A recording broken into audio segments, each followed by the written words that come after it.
I want to talk about this systemic racism. Now, ever since the killing of George Floyd, the Democrats have taken that opportunity to talk about everything racism, because that's what they love to talk about is racism. But now that this tragic, graphic death of George Floyd has been seen by everybody, they've taken the opportunities because now we have your attention. Because they said that got everybody's attention. So now we can talk about this systemic racism that's in place.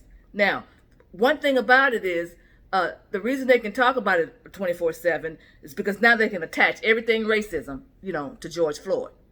Even though it has not even been proven that the man that killed him because of his race.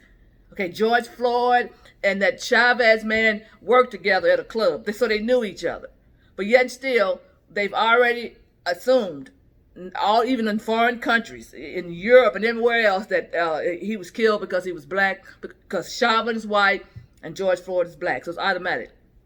So now they can talk about this racism 24/7. So, and now a lot of other people who normally do not pay attention to it, this systemic racism claim, are now paying attention to it. And so now it's like, woo, we can just talk about it every day, all day long, 24/7. But the problem is it's a lie. There's no such thing as systemic racism.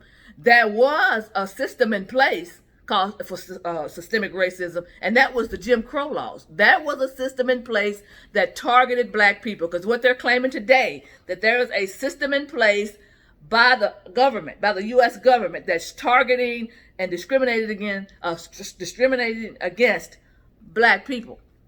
But what they fail to tell you is this system could not really be working, because there are, they say it's discriminating against black people for economic purposes and all kind of purposes. In other words, it's holding black people back. And it's this system, the systemic racism, it's in place. But they fail to talk about the other black people that it's not affecting.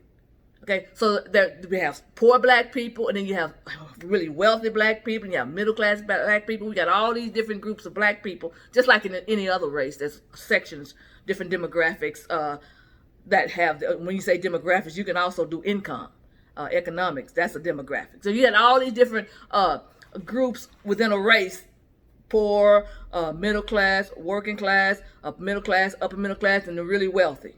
We have that in Black America.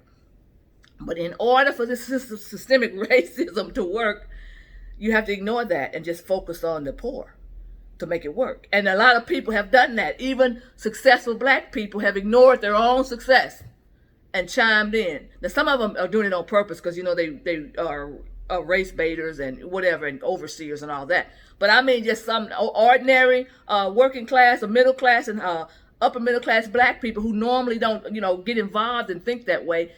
They are even saying that, yeah, it is a systemic racism, and ignoring their own success. And they don't even understand that that's canceling it out, okay? That would cancel it out. If something is meant to harm and hold down a group of people, and some of those people are not being held down by it, that common sense ought to tell you that it's fake, all right? Now, systemic racism is saying something is a system in place, okay? There was a system in place called the Jim Crow laws in the South, okay? That was a system in place, and it affected every black person. I don't care who you were.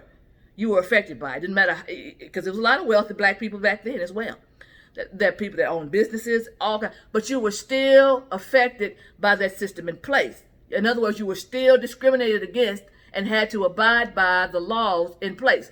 Even if you visited from another side, another area in the country, you come from up north, east, or whatever. If you were a black person and you showed up in the South, you had to drink out the colored water fountain. You couldn't drink out of the white water fountain. You had to use the colored restrooms instead of the white. There were hotels you could not stay in. It didn't matter how much money you had. You could not stay in that hotel based on the color of your skin. And it affected everybody.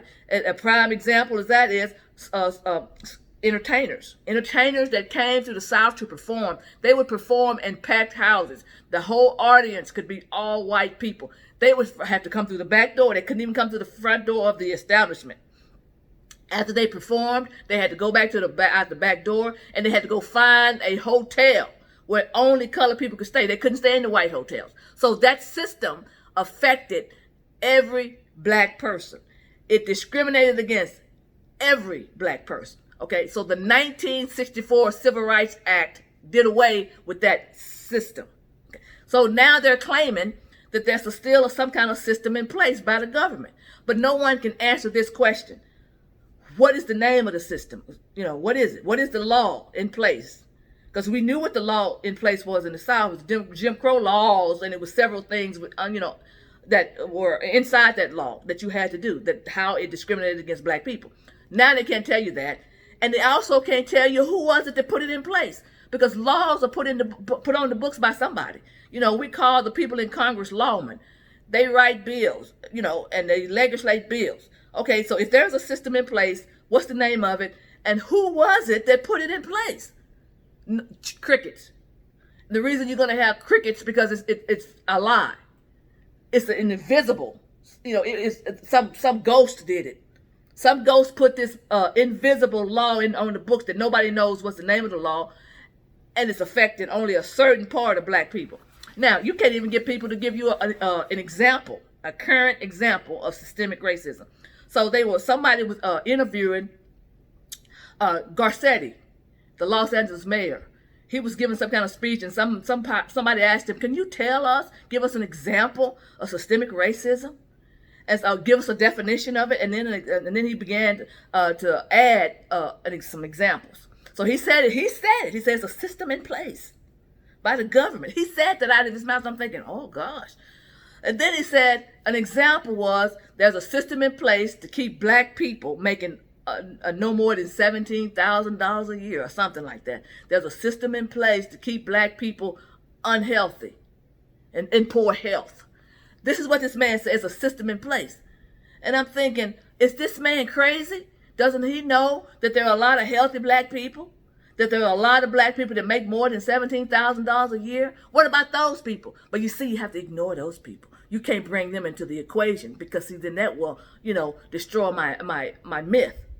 We're going to focus on all of one. Because their thinking is this, no black person, unless all black people make the same amount of money or is successful, then it's a system in place. But all white people are not successful. All Hispanics, every group of people have poor, rich, middle class. Every group. But see, we want to get this narrative going, and a lot of poor black people believe it. They can't even look at their own successful relatives and see that it didn't affect them. But let me tell you why they don't want you to ever look at the successful black people, because then you'd have to force the ones that are not successful to look at themselves and examine themselves. And we don't ever want people to look at themselves and look inwardly and find out what the problem is, because then you can't be a victim. Then you have to do something about it. Then it's your fault. Because see, everybody's a victim now. They want you to be a victim. They call that blaming the victim. You want me to look and see at my own life why I'm poor? I'm poor because I've been held back. That's why I'm poor. But what about so-and-so over there? They're rich. Somehow, I don't know, they're lucky. It's any kind of excuse.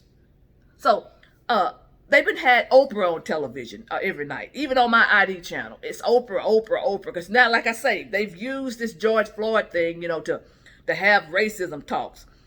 And Oprah was supposedly giving some kind of racism forum for people to come and talk or whatever.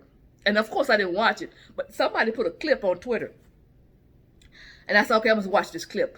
And the clip, Oprah was saying, okay, it was a video that had gone viral of this black girl ranting and raving. And Oprah played the clip.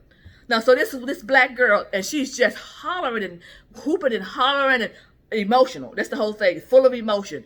And we don't have this one. One of the rioters, they call him a protester. She wasn't rioting at the time. She was, I guess protesting. And she said, everybody keeps asking us, why are we burning down our own neighborhood? She says, we don't own anything. We don't own none of this stuff. Now, first of all, what struck me by that, she says, we don't own anything. And I thought to myself, no, you don't own anything. It's no we. Because there's a lot of black businesses that you burn down too. So just because you don't own anything does not mean all black people. So that was her excuse. She says, this is not our neighborhood. It's because we don't own anything in the neighborhood. That was her argument. But she couldn't rationalize in her own mind that, hey, that CVS and that service station and that grocery store that you burned down, you benefited from it because you went there to shop. You don't have, so if I don't own it, I burn it down, and then when I need it, I can't even get to it. That's your reasoning? But that's basically what it is. So this systemic racism is a myth. It cannot be true if some of the people that it was targeting somehow got around it.